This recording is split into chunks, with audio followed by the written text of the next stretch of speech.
can see in the very latest data that for the first time ever, the number of unemployed people per job vacancy has fallen to 1. So there's actually enough jobs for all the unemployed people in Britain now. Before the pandemic, that number was at 1.5, and it shot up to 4 during the peak of the pandemic in 2020, but it's come right back down, and it is now lower than it ever has been on the consistent data that we've got going back to 2000. Hello and welcome to COVID Matters, a podcast by COVIDaid. I'm your host, Cheryl, and I'm the head of content at COVIDaid. On today's episode, I talk to Daniel Tomlinson, who's a senior economist at the Resolution Foundation, currently working on the Economy 2030 inquiry. The Resolution Foundation is an independent think tank focused on improving living standards for those on low to middle incomes, and their scope covers a wide range of economic and social policy. As part of their upcoming work, they've launched a project called the Economy 2030 Inquiry, which looks to examine this decade of huge economic change in the UK, from COVID-19 recovery to exiting the EU and transitioning towards a net zero future. Their work looks to set out a plan for how we can successfully navigate these changes. In today's conversation, I talk to Dan about the Begin Again report, which was published by the Resolution Foundation in November 2021, and it assesses the permanent implications of the COVID-19 pandemic on today's UK labour market.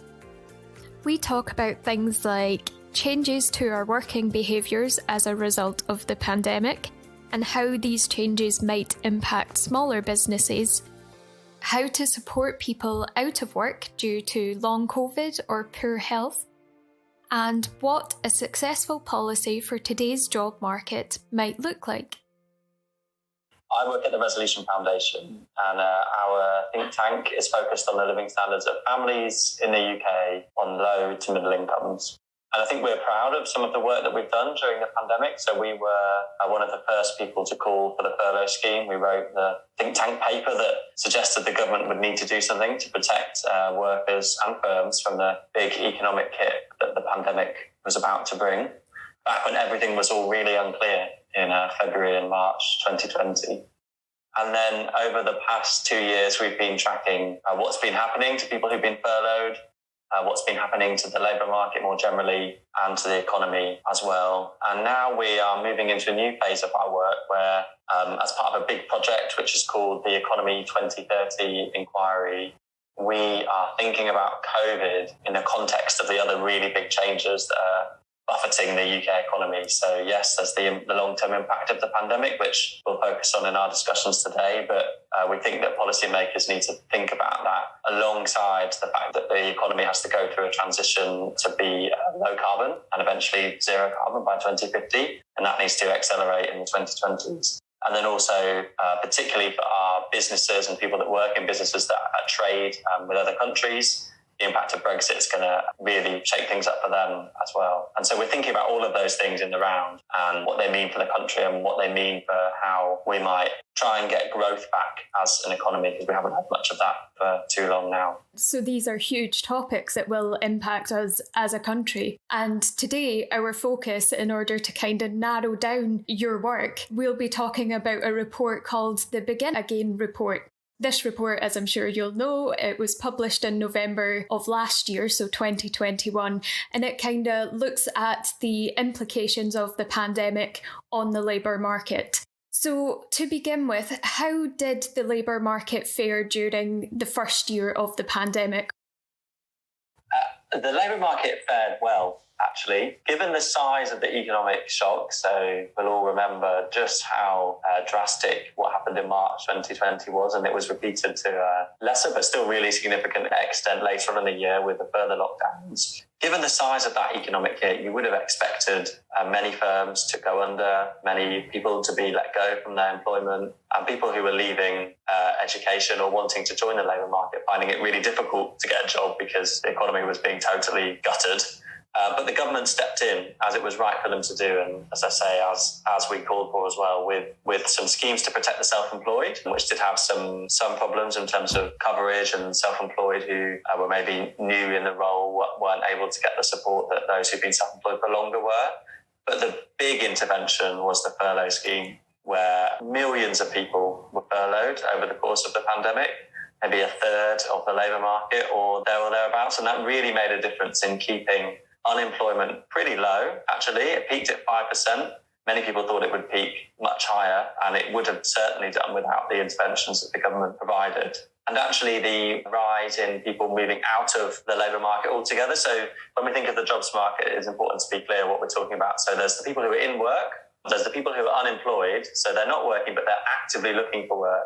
And then there's a separate group who economists will call the economically inactive. They're the people who aren't working and aren't looking for work. And that group didn't actually rise that much during the core of the pandemic either, although there are now some prolonged challenges with that, which we should definitely come back to later in the discussion. But given the size of the shock, the unemployment rise was quite small. And yes, the number of people who were out of work altogether went up too, but it didn't go up by as much as you'd expect. And I think it's probably important to contextualise here that what the Begin Again report does is it compares this crisis, so the pandemic, to, previous crises and also the period just before the pandemic. And that's how you're able to kind of contrast these figures to other periods of time in which we were hit by things like the recession and similar crises. So were the findings of this report consistent across the UK in the way that unemployment didn't rise as significantly as expected? That's a great question. I think that we can see in the past that actually there were quite significant geographic concentrated hits from the changes that happened. So in the 1980s, you see really big increases in unemployment in particular parts of the country that were focused on manufacturing or on the coal industry. In the 2000s and the financial crisis, there's less of a geographical effect, but there's definitely a sectoral effect with people who are working in financial services, and that industry being one that was particularly hard hit. But in this crisis, actually the effect has been quite broad-based across the country. In part, that's because the sectors that were really hit, hospitality and leisure and retail, are spread out across the country because wherever you live, you spend money on those things. I think there were some bigger effects in big cities, and London does stand out here, where we saw that the share of people who were furloughed in some of the outer London boroughs, so people who were commuting in to work in, say, coffee shops or restaurants or bars in central London and lived in outer London, those people and those places were most affected, and also the tourist hotspots across the country as well. But the big difference really wasn't about the geography of the impacts of the pandemic, but more about the impact on sectors and the fact that certain types of people were more likely to work in the sectors that were shut down. So young people were much more likely to be furloughed for most of the pandemic than middle-aged people, lower paid people more than those on higher wages. Yeah, that's really interesting to hear, actually. I suppose in the way that the pandemic has kind of divided the country in terms of restrictions, you would assume things would vary. I wonder if we could talk as well about the self-employment market. Ourselves at COVID Aid, that's kind of an area that we've not really touched upon, but how were they impacted during the pandemic? The big difference between the people who were employees and the people who are self-employed is that the support scheme for the self-employed wasn't as well targeted. So there were some self-employed who maybe just started out with their own business, but because they haven't done a tax return from the previous year, the government didn't give them any support through the self-employed income support scheme. So some of the self-employed really would have found it really difficult during the pandemic. Others would have received actually quite a substantial amount in terms of the grants that they received through the self-employed income support scheme, and I think fared better during the pandemic and managed to withstand it. It's really difficult for us to pick out exactly what happened to the self-employed and how they changed how they work, because at the same time as the pandemic, the government did quite a technical thing, which I won't go into detail on, but it changed the way that it asked people who contracted with the same firm to class themselves, and it said, you shouldn't be classing yourself as self-employed anymore. If you contract with the same firm for a long period of time, then you should class yourself as an employee. So we can see that there were 750,000 fewer self-employed by the end of last year than compared to before the pandemic. And over half of them had moved from being self-employed into being employees. And I'm sure some of that will be about the impact of the pandemic and people feeling like they want the security of being an employee. And some of that will be about the lack of support that some self-employed receive. But a big part of it will also be this switch in classification that the government has to make happen during the pandemic. Yeah, and I'm sure those are things we'll talk about later in the discussion, how our working habits have changed. Now that we're in this stage of the pandemic where restrictions are almost completely gone, England in particular has abandoned all of their restrictions for guidance. Other parts of the UK, maybe masks are still ongoing but set to change. So how's the landscape looking now?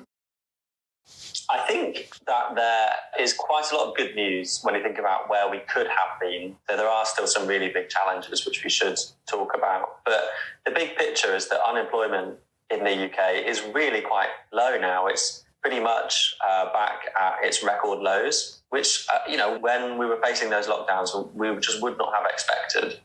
And what happened here is that the government did continually extend the furlough scheme. Part of the reason why there were all these forecasts showing that unemployment was going to surge is that the government never really said, as happened in other countries, we are going to introduce this new scheme and it's going to last for 2 years and you can feel secure that the scheme's going to be there. There was this continual getting close to the end of the scheme and then extending it, which meant that we, as independent people that were forecasting this and the government's forecasters, had to assume that the scheme was going to end and then model what would happen to unemployment. So the good news is that because the scheme was continually extended, unemployment is very low and the number of jobs that are available as the economy is readjusting is very high. And actually, we can see in the very latest data that for the first time ever, the number of unemployed people per job vacancy has fallen to 1. So there's actually enough jobs for all the unemployed people in Britain now. Before the pandemic, that number was at 1.5 and it shot up to 4 during the peak of the pandemic in 2020, but it's come right back down and it is now lower than it ever has been on the consistent data that we've got going back to 2000. I think, though, that there are challenges. We're in the midst of now a new but also continuation of the economic crisis of COVID with high inflation. And that's really what is driving what's going on in the jobs market right now. Pay growth is quite reasonable at 4%, but inflation is up at 5.5%. So lots of people, particularly those in the public sector, their pay rises over this year will not keep and are not keeping up with the cost of living, which is a big, big new challenge. I don't want to stray too far, but do you think that will impact the idea of retainment when it comes to jobs? If the unemployment rate has kind of levelled out at 1 or risen to 1, will the cost of living crisis, energy prices, national insurance increases, will they all affect our retainment? This is a really big question, and I think it's one that needs to be talked about and thought about more. So there is a chance now that with this cost of living crunch, reducing the amount of money that people have got to spend, that people are cutting back. So we saw that the British Retail Consortium put out some data showing that the amount that people are spending in shops is falling, or at least is slowing the sort of rate of increase in consumer spending. And that shouldn't surprise us because costs of things are going up. So people are able to buy fewer things and are doing less spending, and that could have knock-on effects on the strength of the economy that are big enough to have an effect on the jobs market and reduce employment and maybe increase unemployment in the months ahead. It's still quite unclear how significant the jobs market effect of this cost of living crisis will be, but the government and the people making the decisions about the economy should be thinking really, really carefully about that.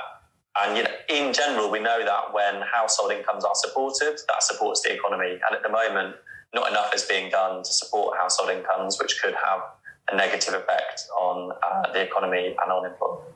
Absolutely. And I'm sure it's something we'll all be following as we have been so far this year. So let's shift back slightly towards the kind of changes brought about by the pandemic. So have you observed any changes in our working habits or the way we work? Yeah, I think there are definitely some big changes. There's lots to talk about here. I think we could start with the rise of home working and how there are now more people who are working in the office part-time and at home part-time. Before the pandemic, we can see that the share of people who say that they worked hybrid or fully remotely was less than 40%. And now it's up at 60%, with most of that increase coming from people working in the office for only part of the time. And this will be really good, I think, for the people who are in these jobs. It means often that they've got flexibility in terms of where they work and how they can work as well, and they can fit their work around the commitments that they have in their lives. We can see some evidence that there's more people are saying that they're able to work because of this flexibility and they're benefiting from it. So particularly women who maybe have caring responsibilities being able to enter the jobs market because the way that people work in these office-based hybrid type jobs has changed. And there are some scopes there, I think, for changing the places that people work, probably within regions rather than across them. So I think early in the pandemic, people thought that if remote working was here to stay, that it might massively rebalance our economy with people moving from London to the Peak District or the Lake District or something. But I think what we'll end up seeing is that people might move a bit further and have a bit longer commute. But if they still have to go into the office in the big cities, then they probably won't move very far away. So we shouldn't overdo the potential geographical impacts of this. I think, though, the thing that is sometimes forgotten in the discussion of this, and it's really important to understand, is that the people who will be really affected by the rise in hybrid working are the people whose jobs are dependent on people being in the office 5 days a week.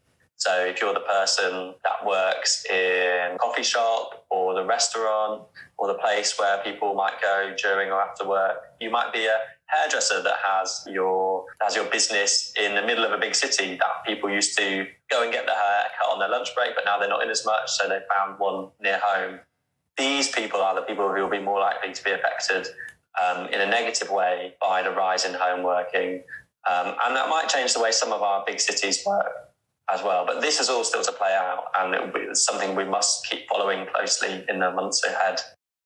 So do you expect those trends to continue? Do you think hybrid working is here to stay? I think so. We have surveyed people and asked how much would they like to do hybrid working and how much do they expect that it will continue. And yes, there's a gap between how much people would like to do it and how much they expect, but still, people still expect it to be much higher in terms of the proportion of people who say that they think they will be hybrid working than it was before the pandemic. So I think that will be one of the long run impacts of this pandemic on the way that we all work, yeah. And will that be a negative or a positive change? You know, like you say, some businesses, and it tends to be the lower income workers who will be the ones who struggle from this if everyone starts working from home and away from their businesses. Are there any other sectors that this will kind of hinder the labour market rather than help it? That, I think, is the really big impact here. So relatively higher paid people more likely to benefit from this rise in hybrid working, and relatively lower paid people working in those industries that are sort of servicing or benefiting from the spending that happens when people come into the office are more likely to be negatively affected. I think, though, that there's another sort of long-run effect that is worth touching on, and that is that we can see that there has been, and this has continued to happen even as the restrictions have unwound, there has been actually a persistent increase in the number of people who just have left the labour market altogether, those people who are economically inactive. That is, to some extent, quite concerning and does need to be looked into more and thought about more. So there are now 600,000 fewer people in work today than before the pandemic. And some of that is about people taking retirement, and that's probably a good thing. People, if they've got the money and they've built up the savings that might have been boosted during the pandemic when they're at home, taking early retirement, that might have negative effects on the overall economy if there's fewer people working, but for those individuals, it's probably not a bad thing. But at the same time, we can see that there's been an increase of almost 200,000 in the number of people who are not working because they're in long-term ill health. And some of that will be about the increase in long COVID within the population, but we do definitely need to have more research on this because some of it could be about some long-running trends from before the pandemic in terms of increase in poor mental health, and maybe those conditions being exacerbated and worsened by the pandemic as well. Let's dive into that a little bit, because one of the things I did want to talk about is both the impact of long COVID on workers. You know, people with long COVID, a large section of our community at COVID Aid, they're out of work because they simply can't work to the same standards that they used to, or their abilities are just reduced. They have fatigue. Have you noticed reports of this kind of long COVID impact in workers? And also, I want to touch on the Great Resignation, because there's kind of discussions going on at the moment that the pandemic has helped people to realise that they can have more of a work-life balance, and so have stepped out of employment altogether. Yeah, so on long COVID, we can definitely see, and I'm sure you've covered this in other discussions as well, that there's clear evidence that there is significant but relatively small number of people who are suffering with long COVID in the UK. They need to be helped with their health as much as the NHS can help people who are suffering from these long-term conditions that COVID has brought about. And to the extent that it's possible, we need employers and the government to work in helping finding ways to get people who can do some work to return to the labour market if they want to. Generally, we can see the evidence that when people move into work, yes, it's good for their living standards, but it does tend to be good for people's well-being as well. Being able to contribute through your work is generally a good thing. And as I say, we can see in the data that there's been this big increase, almost 200,000 people with long-term ill health since the start of the pandemic. And I'm sure that some of that will be the impact of long COVID. We surveyed the population as part of our report we put out late last year, and we actually found that it was younger workers that the rate at which people expected that they'd be out of work because of long COVID was higher. It's still relatively small, about 1% of people aged 18 to 24. That is still quite a large number of people who are saying that they think that they'll be out of work for a prolonged period of time specifically because of long COVID. And that is definitely something that the government will need to focus on, because we don't want people to be out of work because of ill health. It's good if people want to leave the labour market to do something that they really want to do, to retire early, to take a career break or what have you. But if people are out of work because of ill health and there's more that can be done, then it does need to be done. You also asked about the Great Resignation, which is an interesting term, and I think it does come more from what's been going on in the American labour market than over here. We did see, once all the lockdowns ended, that there was a spike in job-to-job moves. So people choosing to move from one job to another, not being forced out because the company was closing or they were being fired or something negative, but people actively choosing to move from one job to another. But it seems now that that was not the start of a big long-term increase in job mobility, because people had now had a reassessment of the way that they wanted to work.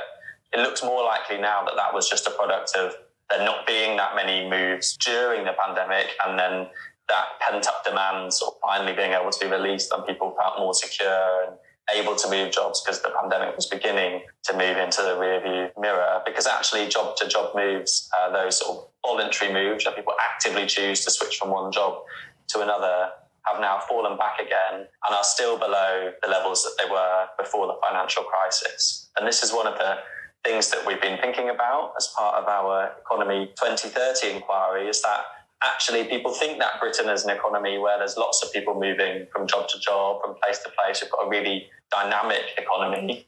But if we look at the data, we can see that there's actually been a long-term downward trend in terms of people moving from job to job. That has a big effect on the economy as a whole, because that is one of the main ways that people get pay rises in Britain, or big chunky pay rises, is by switching from one job to another. So I think we do need to think about policies that might encourage and support people to move jobs, because actually the Great Resignation doesn't really look to have been a thing in Britain. Let's talk about that. You know, what kind of lessons have we learned from the policies introduced during the pandemic? Which ones were the successes, and what would a successful policy look like for where we are at today? There is a lot that we can learn, and I think at the moment one of the things that is a bit frustrating is that the government doesn't seem to have learned the lessons, because they did some really good things. So the furlough scheme, I think, was obviously born of the crisis, and it had to be developed really quickly, and the government did a very good job of rolling it out, getting it working in quick time. But now it's gone and it's stopped. And I think that scheme taught us that when individuals face big risks of job loss or the risk of being fired or losing their job, that the amount of money that they receive when they move on to benefits when they're unemployed is just too low.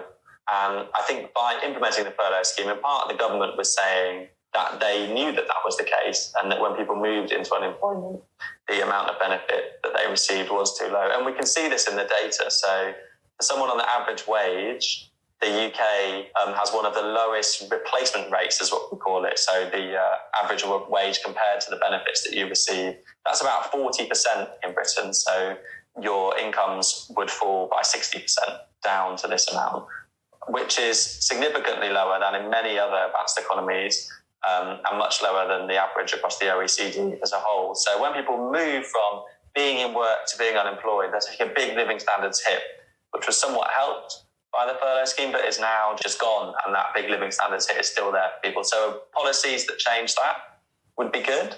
And then I think the other thing that we saw is that the government also, during the pandemic, I think also in part to help the economy more broadly, did boost the amount of benefits that people got who were out of work by £20 a week, or that adds up to about £1,000 a year. Now that boost has gone. And instead of boosting benefits or bringing forward the rise in benefits from next year to this year to help with the cost of living squeeze, the government hasn't done anything on benefits during this latest cost of living crisis. And that will have, as we've been discussing, knock-on effects on the economy. And the lesson learned from the pandemic that helped people save, it helped people get through that tough time, doesn't seem to have been carried forwards to this current challenge. And then we've discussed about government needing to help people and focus on getting people into work. And their policies to date have been quite focused on the unemployed, so the people who are actually looking for jobs and trying to help them get into work.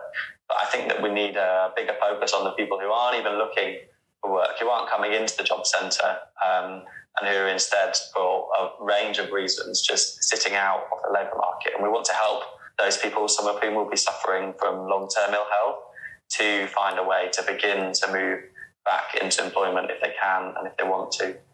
So at Resolution Foundation, are you kind of working on any policy recommendations to the government? Yeah, so I think there's a specific one that we're thinking about and that we'll be doing more work on in the coming year or so, is around how can we give more support to people that lose their jobs?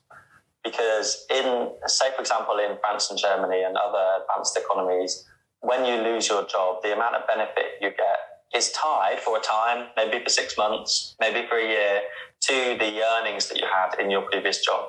So that big living standards hit just doesn't happen, and that people are able to adjust to losing their jobs, and also can spend a bit more time thinking about and choosing where they want to go to next in their employment, and not having to rush back into work because they just don't have the money, because the benefits that are on offer to the unemployed are just too low. So we're thinking specifically about that and what sort of policy that would be fair to those who are out of work for a long period of time, and would be fair to those who are maybe on lower earnings, who would get, therefore, a lower rate of benefits if benefits were tied to their earnings than those who are on higher earnings. We're trying to think through all of those challenges, but it does look like that's something that's missing in the UK, and that if there was policies that would change, it could be a good thing. What can we expect from the economy inquiry in the year ahead? What other aspects of the pandemic and Brexit are you looking at this year, and where can we find out more about the work you're doing? Thanks for asking. So this big project is a 2-year project. In the summer, we'll be bringing together all of the evidence that we've amassed from our research so far into interim report.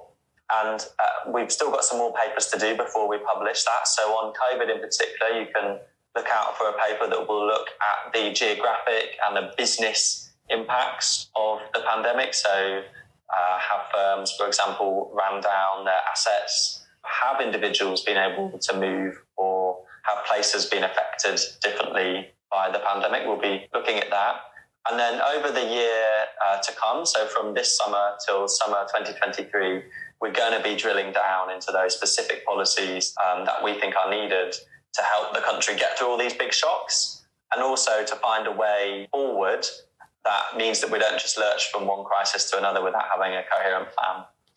And, Britain did, I think, used to know about where it was going to get its growth from, the businesses that it wanted, and the sectors that were important to the economy, which countries we were going to trade with, which was the EU, and the sorts of things we were going to trade with them. And now all these things are being thrown up in the air by financial crisis, Brexit, pandemic, and now net zero. And as things start to settle and as these changes start to hit, we need to have a sort of comprehensive strategy that can help us get through them rather than continuing to muddle through. So that's what we're going to try and build towards. It's quite ambitious, but there's lots more to come from us on that. And you can read more about it on our website, which is resolutionfoundation.org. The big picture here is that there are still some really big challenges in the UK's jobs market, particularly with people moving out of work and not even being in unemployment. But overall, the jobs market is in a much better place than it would have been if it wasn't for interventions that the government put in place during the pandemic that did have a really big impact on keeping unemployment low, protecting people's incomes and helping people stay matched with the employers that they were with before the crisis began. I really enjoyed this conversation with Dan, and I can't thank him enough for his time on this episode. I think what's really important to take away from this episode is the fact that the UK job market fared quite well throughout the pandemic, and this is largely thanks to successful policies like the furlough scheme. However, real challenges that present themselves this year include the cost of living crisis, rising inflation, and health concerns like long COVID. And it's important to understand how these will impact things like our jobs and our economy in the months ahead. It's clear that government policies really need to up their efforts to tackle these issues and provide support to employees, workers, and those out of work. I look forward to following the work of Dan and the Economy 2030 inquiry to find out more about their recommendations. Please take a look at our show notes for links to any of the resources mentioned on today's episode, as well as links to our website and social media. As always, like and subscribe to COVID Matters for more conversations with experts, and let us know what you thought of this episode. Thanks for listening, and until next time, please take care.